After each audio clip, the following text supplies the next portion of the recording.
精選灣區靚房，服務置業萬家。大家好，我係安家嘅 Shik。咁今期咧，我哋就唔帶大家去睇珠海嘅樓，我哋睇翻中山嘅樓。咁今期我哋睇呢個中山嘅樓咧，都係非常之具有話題性、現象性一個樓盤。呢個係一個中山第一個備案嘅4代宅啊！佢唔係第一個入市嘅，但係佢係第一個備案嘅4代宅。咁我哋見到咧，呢個沙盤咧，亦都係根據我哋嘅現樓啦縮細做翻出嚟嘅。呢個波浪形嘅陽台，亦都係呢個樓盤嘅一個重要標記之一啊！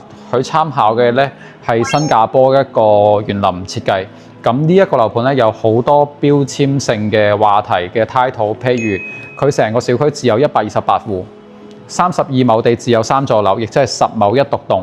而且成個小區容積率咧只有1.5，但係佢係純住宅啊。咁車位配備咧係1比2.61等等嘅各方面啦，都係呢個樓盤嘅一個 title。而呢一個樓盤咧，目前在售嘅3棟樓咧，分別係我哋嘅316平米、2號樓嘅203同埋205平米，同埋呢個被分割咗出嚟單獨自己一棟嘅3座嘅173平米。咁1、2號樓咧總層高係29層，3號樓咧總層高咧係25層，咁所有嘅頂層咧都係複式嚟嘅。咁據現場銷售講咧，老細自己都係住呢度嘅，所以呢個樓盤嘅交付品質，後期肯定都會有保障。咁我哋講到呢個樓盤，其實佢除咗佢嘅外觀或者頭先我哋講嘅一啲話題性嘅 title 之外咧，呢個樓盤最核心嘅一個賣點，其實我認為係佢嘅地段。呢個樓盤咧係位於東區嘅政商 CBD。點講呢？我哋根據呢個沙盤模型，可以大概睇一睇。呢個係我哋目前樓盤嘅位置啦。咁佢係位於中山6路啦，亦都係靠近我哋中山嘅東區一個位置。咁樓盤嘅話呢，我哋會見到東區活動文化中心啦，東區嘅人社局啦，中山嘅人民法院啦，呢邊有冇標出嚟？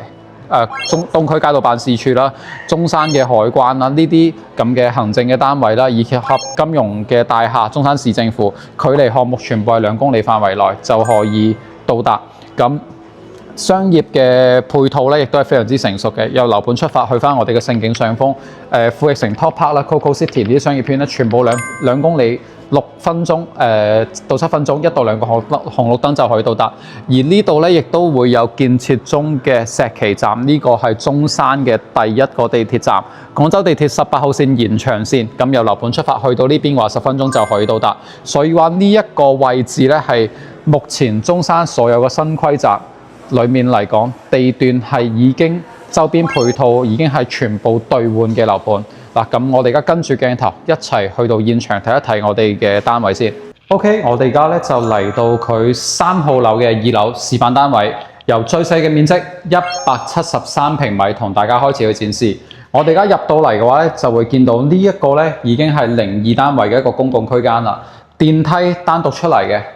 電梯專戶啦，由呢個位置就已經俾到大家去享用嘅。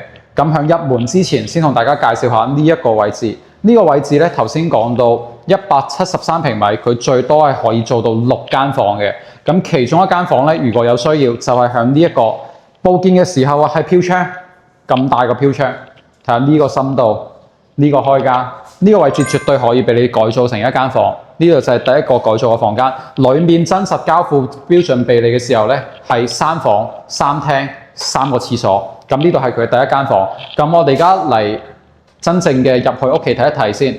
入去之前嘅話咧，我哋先同大家展示一下佢嘅呢個入戶大門。相信如果睇過珠海或者關注過我哋頻道之前睇過珠海或者中山其他4代宅嘅觀眾朋友咧，就會覺得呢個門睇起身好似同我之前睇過嘅一啲樓盤有相差喎。一般大平層啊或者4代宅唔係都用啲鋼化嘅質感嘅大門，相對會冷色係一啲。而呢個英聯喜匯苑嘅話咧，佢採用嘅係有木門，而且個係原色調嘅木紋色嘅色調。咁配備翻嘅話咧，係下鋪嘅智能門鎖。嗱，咁我哋入到嚟而家再睇翻先。其實睇呢個戶型圖咧，佢展示嘅就只有係標準嘅1間房、2間房、3間房。咁實際上咧，其實佢做到6間房係喺呢個位置可以過到1間房，跟住呢個位置啦，同埋呢度冇標出嚟，我哋入去展示下睇下先。而家入到嚟咧，我哋見到呢個大廳咧，佢有一個好誇張嘅數據。LTKG 餐客廳一體化之後，佢成個廳嘅開間係去到8米，深度亦都係8米，即係最大嘅面積係做到65平米嘅一個餐客廳一體化。而且我哋會睇翻成個廳嘅層高，其實佢呢邊英雷源喜匯苑嘅話咧，係目前中山在售嘅產品裡面第2高層高嘅，第一層高最高嘅係3.5米嘅陰陽雨神4代宅。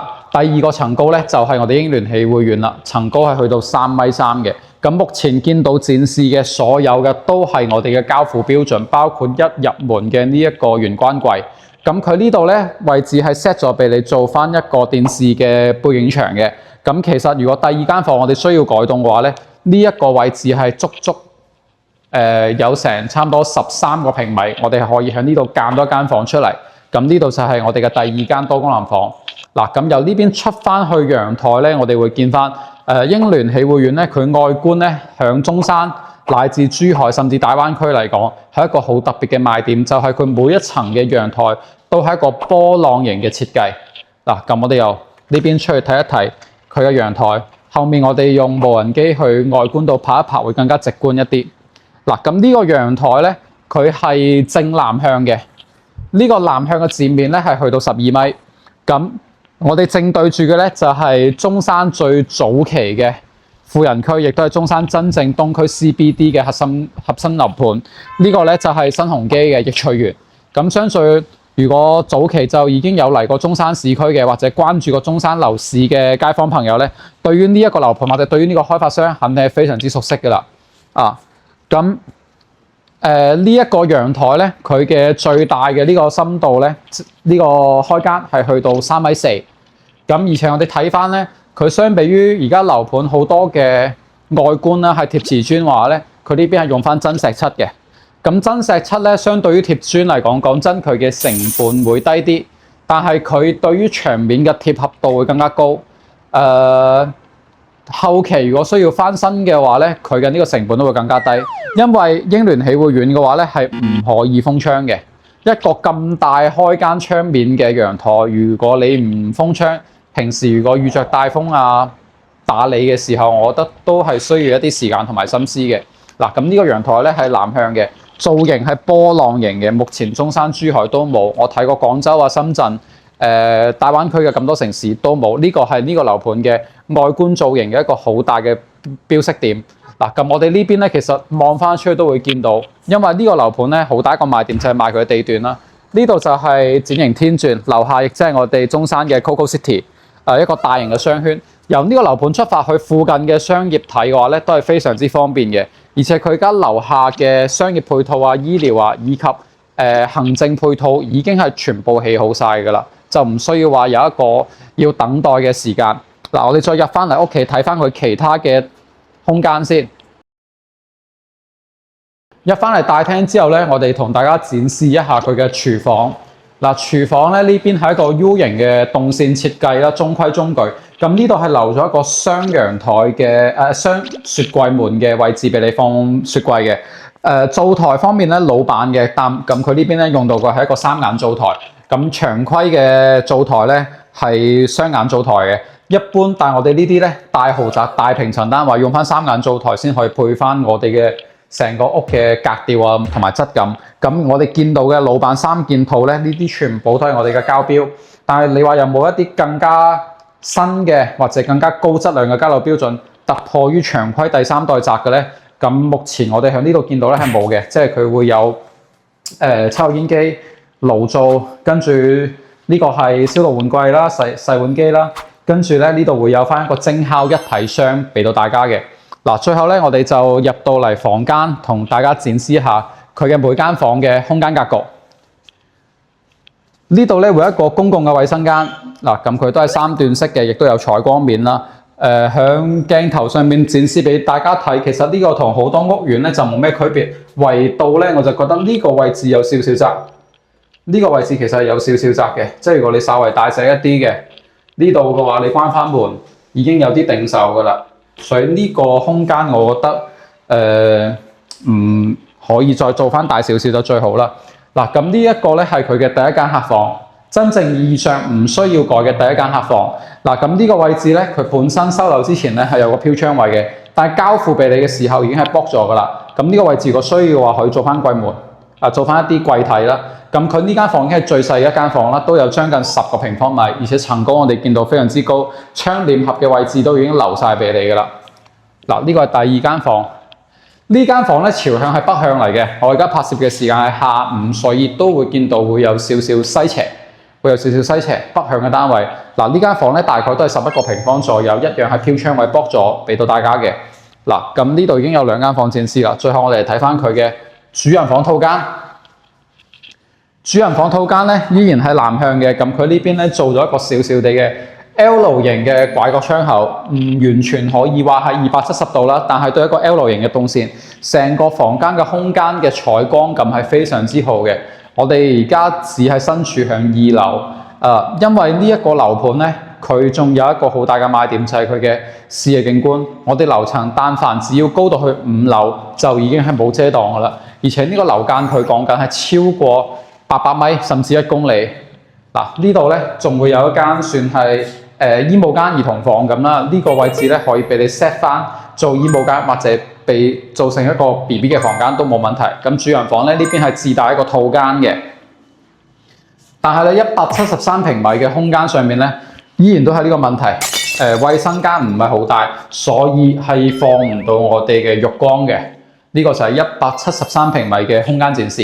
咁我哋跟住鏡頭，而家帶大家再去睇一睇我哋嘅2號樓203同埋205嘅呢個戶型。OK， 我哋一齊睇下。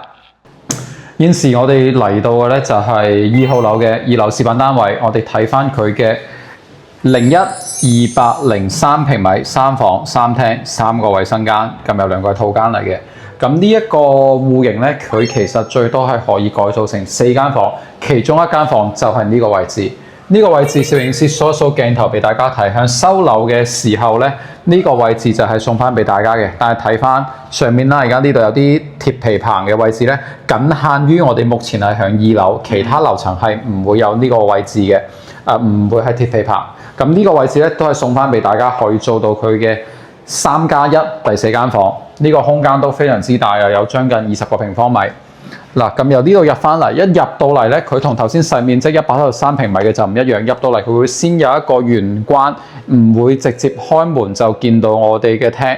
嗱，咁呢邊做到個分區嘅，我哋先由左邊呢邊開始睇一睇。咁成個廳嘅空間咧，對比於頭先173平米嘅話咧，佢會更加接近於一個正方形，都係有65平米左右啦。咁而且層高，今次係放翻咗軟裝，亦即係放咗我哋嘅家私家具之後咧，會有一個更加好嘅以後居家體驗嘅一個想像空間俾到大家。參考翻呢個位置做翻一個80寸嘅電視啦。咁層高係去到3.3米，做翻個吊燈同埋空調，中央空調都唔會覺得廳嘅有壓抑嘅感覺，因為層高真係比較高，中山第2高嘅樓盤。嗱，由呢度睇翻出到嚟，我哋先睇陽台啦，因為呢一度咧就係實體樓嘅實體景觀，望翻出到嚟就會有我哋嘅呢個516平米嘅無邊際泳池啦。咁呢度會有一個活動嘅草坪。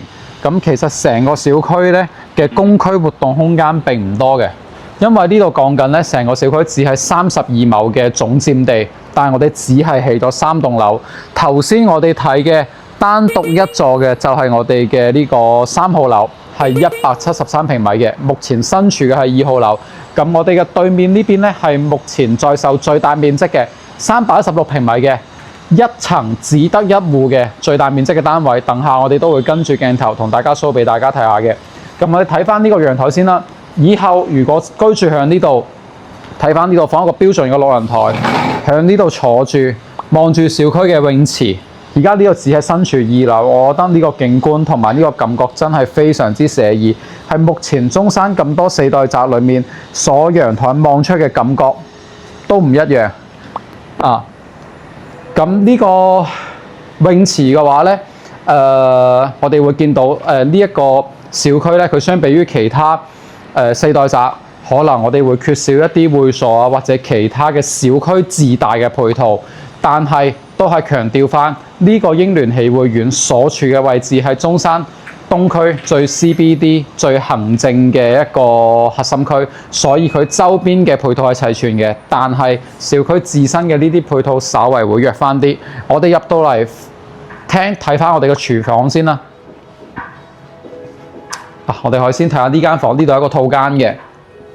呢個套間咧嘅分區咧，我覺得呢個戶型如果係3代同堂，或者週末有人度假嘅話咧，其實呢個戶型係好好嘅。3邊上床位，一個2米嘅標準大床，呢個係2米標準床，唔係1.8米床。房間嘅飄窗位已經喺 box 度俾到你㗎啦。咁呢度有一面嘅櫃啦，呢邊可以獨立做翻個化妝台。咁呢個鏡面咧，亦都唔會話對住床頭，唔使驚話夜晚黑起身屙夜尿嘅時候嚇親。呢度都相對係錯位咗嘅，錯開咗嘅。咁呢度有一個咁大嘅 L 型，而且呢個嘅進深係去到80公分㗎啦。呢度進深係去到80公分。咁呢度如果作為一個儲物間，我哋見到行李篋啦，放衫嘅位置咧係會大翻好多。入到嚟嘅呢個套間咧，我哋就會見到，終於有翻豪宅大平層嘅感覺啦。呢度係會放翻一個浴缸位俾到大家嘅，而且呢度個深度就明顯大翻好多啦，明顯大翻好多。呢度係一個乾濕分離嘅位置。咁呢個套間咧，如果係3代同堂咧，我哋可以作為主人房啦，或者係父母房啦。如果係週末度假嘅，或者有朋友過嚟嘅時候咧，其實可以同我哋其他房間做翻一個分區。呢邊有一個獨立嘅套間咁佢嘅呢個居住嘅人咧就體驗感會好好多。呢度咧佢係做咗一個開放式嘅 open kitchen 嘅廚房俾到大家。咁呢個位置咧就係佢嘅雙門雪櫃嘅預留位啦。咁呢度咧係一個 U 型嘅動線啦，都比較長規啦，而且色調咧，我哋會睇翻佢成間屋嘅呢個軟裝色調咧，會偏翻啲原木色嘅，同我哋嘅櫃面木門啦，同埋軟裝嘅呢啲凳咧，會比較搭配翻。個人覺得嘅話咧，相比於好多而家4代宅會中意打造嘅輕奢或者酒店風咧，呢個會更加一個居家度假嘅感覺。咁我哋再到嚟睇翻響玄關入嚟嘅右手邊呢邊展示嘅方向咧。呢個位置頭先我哋有 show 俾大家睇啦，呢個位置係送俾大家噶嘛。其實如果以後由呢度做間房之後，呢度做翻開門入到嚟呢度咧，係我哋嘅第一個公共衛生間，3段式分離。咁呢個公共衛生間啦，咁配備翻嘅呢個係一個智能嘅馬桶啦，智能嘅馬桶，但係呢度係冇浴缸嘅公共衛生間位置。我哋再嚟睇翻我哋嘅第一間客房。其實呢間客房咧，佢呢度放嘅係一個1.5米嘅床，但係其實佢係可以放翻1.8米嘅床，唔好意思3邊上床位。跟住飄窗位咧已經係 book 咗俾到大家噶啦。咁我哋入到嚟睇翻佢嘅第3間房。呢間房咧佢打造咧係兒童房，但係呢間房咧其實我覺得，如果按照佢嘅空間格局咧，因為呢度係個套間，佢可以作為另外一個主人套房去使用嘅。咁呢個位置咧都會有一番主人房嘅獨立套間俾到大家，但係呢個咧就冇浴缸噶啦，唔會有浴缸。衛生間相比於頭先我哋第一間展示嘅套間咧會細翻啲。呢個咧就係我哋嘅203平米嘅樣板房展示，佢同我哋嘅205咧相差2個平方，但係成個空間嘅佈局係唔一樣嘅。但係時間嘅關係咧，我哋就只同大家展示其中一個戶型。咁而家咧，我哋就去睇一睇佢最大面積嘅1層只得1戶嘅316平米2梯1戶嘅呢個大平層，亦都係目前總價最高一個單位880萬起步。OK， 我哋跟住鏡頭一齊去睇下。OK， 我哋而家嚟到最大嘅單位1號樓嘅2樓316平米嘅示範單位。咁入到嚟電梯一出到嚟之後咧，其實呢一個陽台位置咧就已經係送到俾大家嘅。呢度係呢一戶嘅獨立使用。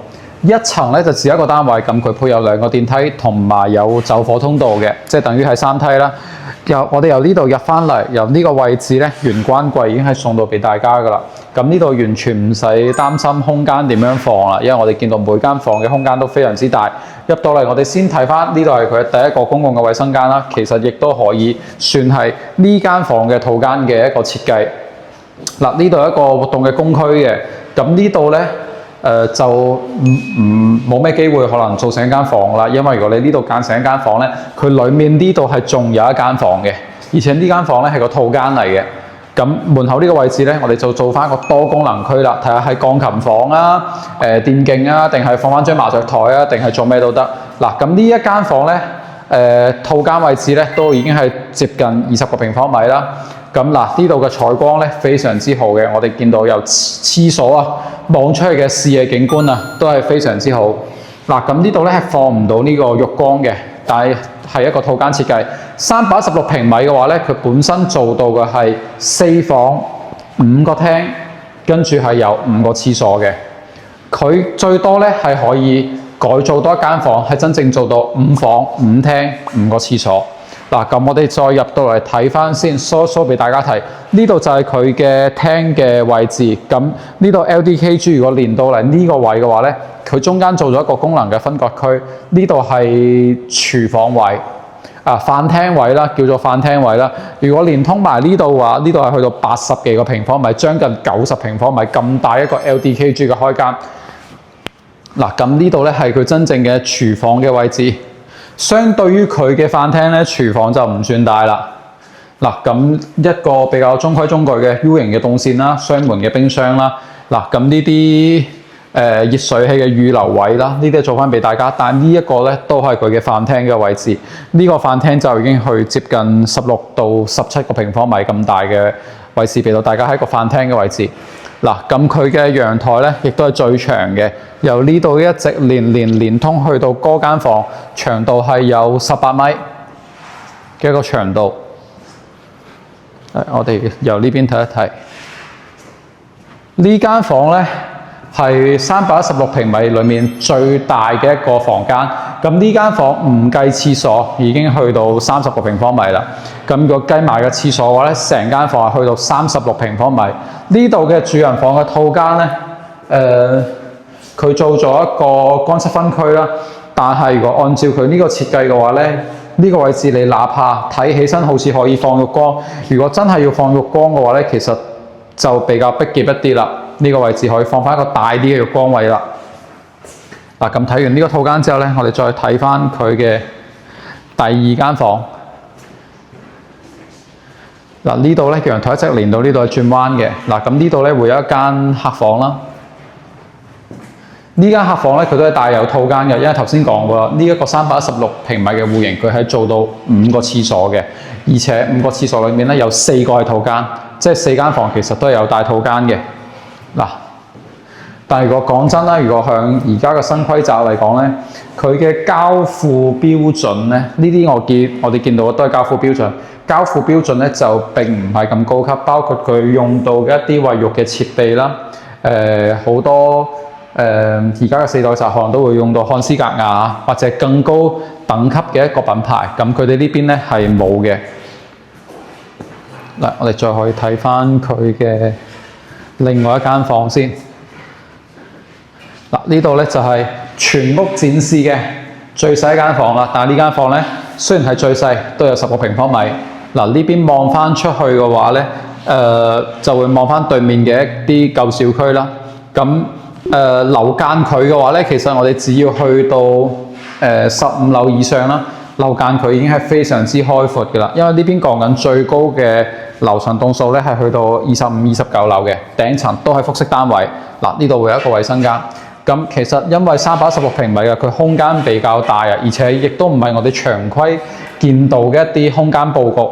加上啦，目前佢係冇放一啲家私家具喺裡面嘅，所以如果單去鏡頭睇嘅話咧，可能只會睇到一個好大，同埋佢嘅空間嘅分佈咧會好另類。因為之前我相信大家都冇點樣見過咁樣嘅佈局。你哪怕係別墅嘅產品，幾百方都好啦，但係唔會話有個廳做到將近80平米，唔會話有主人房連廁所嘅套間去到35平米。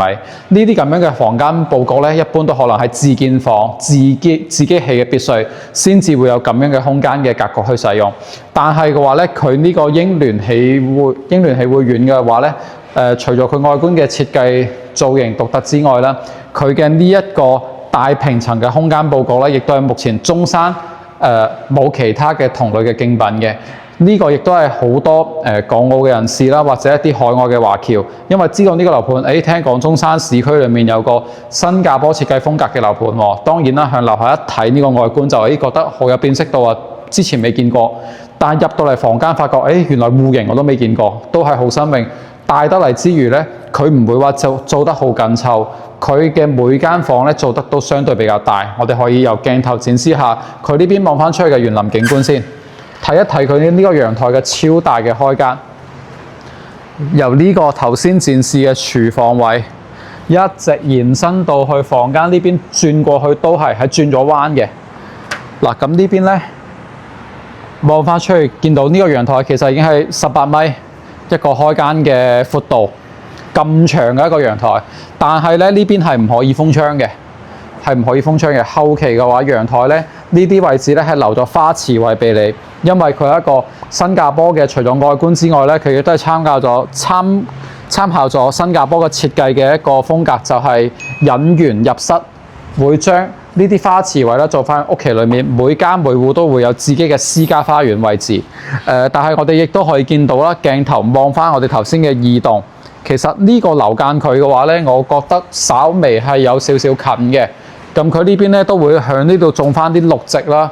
我覺得其實都算係有一啲遮擋嘅作用，因為如果當我哋行到嚟呢邊近住2號樓203平米嘅呢個戶型嘅時候咧，其實呢個空間係都幾近下嘅，應該講緊就係大概20米嘅距離啦。當然啦，佢如果南向嘅直線樓距，你只要高過前面呢個樓，大概係5樓到6樓嘅樓層之後，你就已經係一覽無遺。天氣好嘅時候，可以見到我哋中山嘅主要嘅山脈五龜山。五龜山咧嘅城市地位咧就等同於珠海嘅鳳凰山。咁係中山一個龍脈啦，我哋叫。咁佢南北向嘅視野非常之開闊嘅，但係東西向靠近鄰近嘅2棟嘅樓間距咧，我覺得稍為就窄咗少少啦，大概20米左右。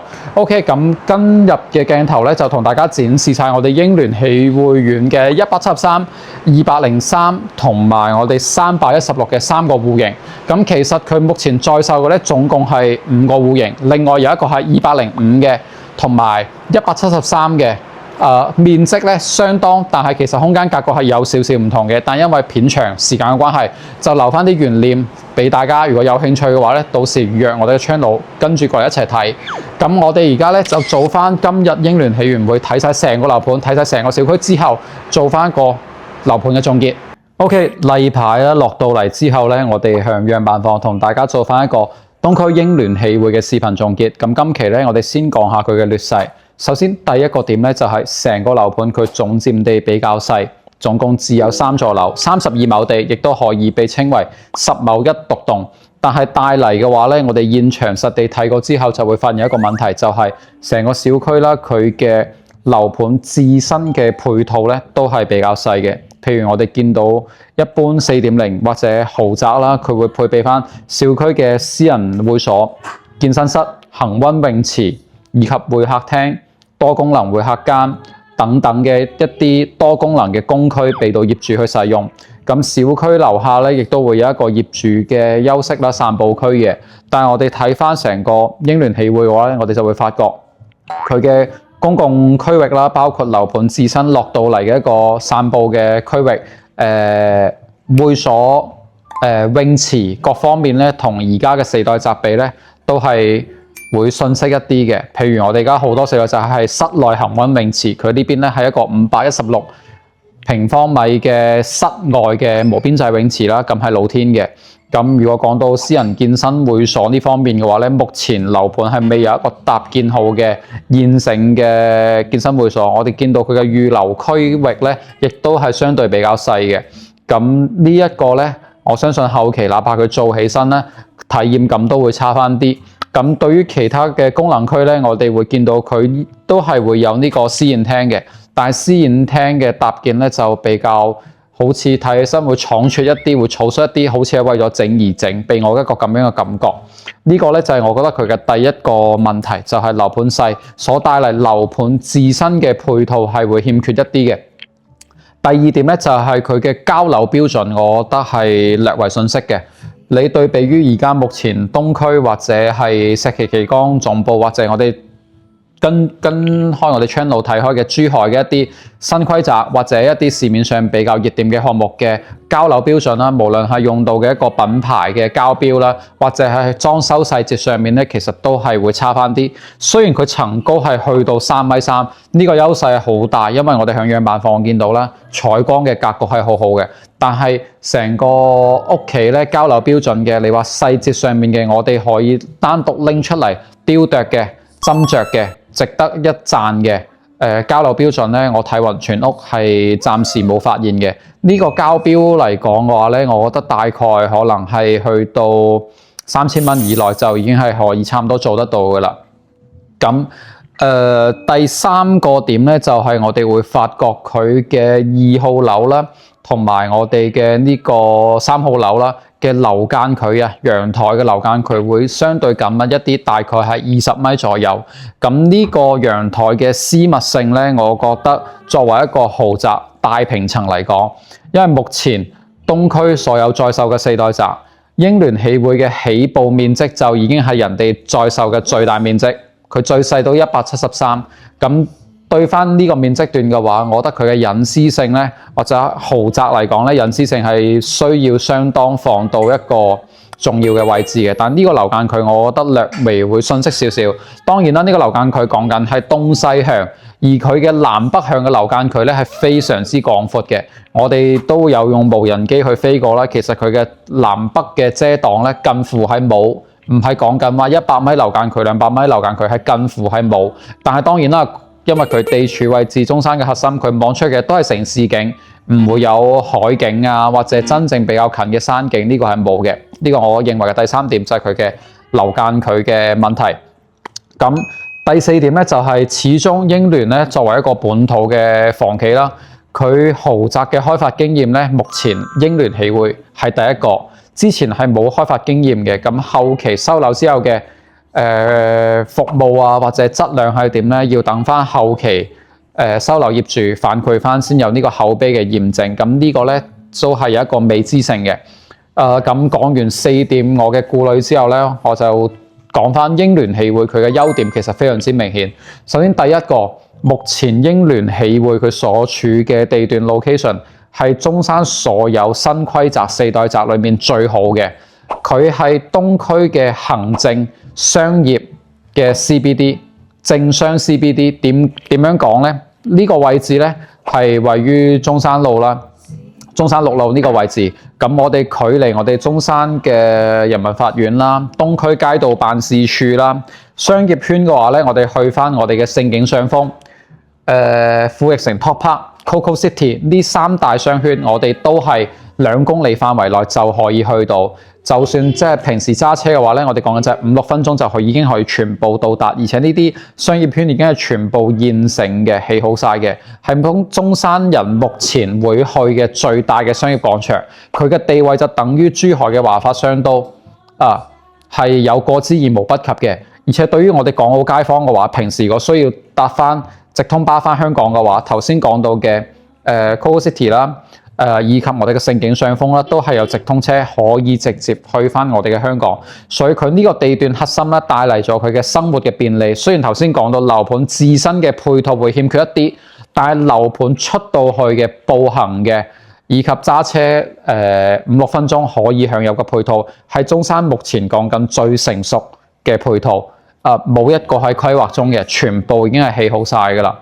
咁呢個係地段嘅價值啦。咁第二點咧都會講翻，就係佢嘅交付時間，相比於目前所有嘅4代宅咧，交樓時間，你譬如最新嘅綠城江山和明啦，係要去到28年。咁而我哋呢個英聯喜匯咧，係27年嘅年底就可以正式收樓啦。咁除咗樓盤自己收樓之外，目前好多新規嘅4代宅都會面臨一個問題，就係樓盤自身承諾嘅一啲配套以及周邊嘅配套，全部都係未落成嘅。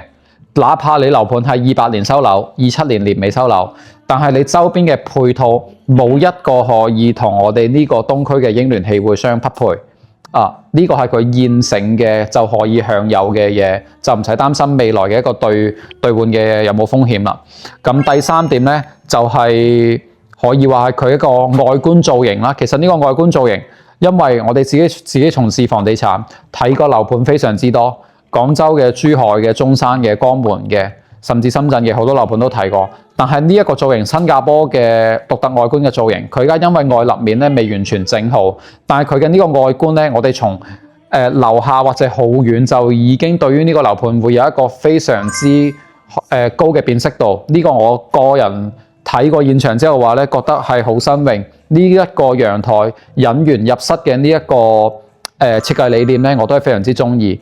因為其實而家好多人想向陽台種下花，你係冇一個花池位啦，或者陽台冇足夠大嘅話咧，其實你呢個為咗種花而種花咧，後期嘅打理成本係好高嘅，而且亦都唔會有當初自己諗住嘅向陽台種啲花會有嘅嗰種感覺。而呢邊望出去嘅陽台咧，放張6人台，放張4人台，放翻個咖啡 table 響陽台呢邊享受嘅話，我覺得嘅感覺都好好，係源自於佢嘅陽台嘅開間同埋進深都非常之大，而且係做咗花池位俾你。咁呢一個嘅話咧，我覺得佢嘅外觀造型係美感啦，但係兼顧咗實用性嘅。咁第4點咧就係樓盤咧，的確係一個非常之低密度嘅小區，全中山最低密度嘅住宅單位，1.5嘅容積率。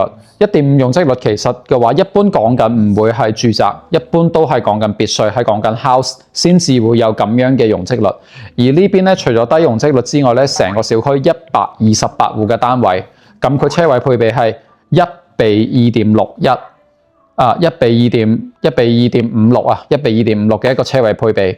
咁呢個買得咁大面積嘅，我相信車位係你好需要關注嘅一個點，因為呢度地段核心啦，你臨街嘅車位係冇咩臨街車位嘅。咁有2.5以上嘅一個車位配備咧，我覺得呢個係一個好實際嘅數據啊。咁同埋佢呢個容積率咧，居住起身都會其實響入手嘅樓價嘅時候咧，就亦都幫你篩選咗居住得響呢度嘅圈層，呢度嘅業主嘅質素亦都會相對比較高嘅。咁今期視頻咧就同大家分享到呢度。我係喜迎安家嘅 Shake， 我哋唔單止會睇珠海嘅樓，我亦都會睇中山我哋認為有價值、高質量嘅靚樓。如果覺得我哋今期推薦嘅視頻都唔錯嘅話，歡迎繼續 follow 我哋，繼續關注我哋。我哋下期一齊關注我哋嘅灣區靚房。拜拜。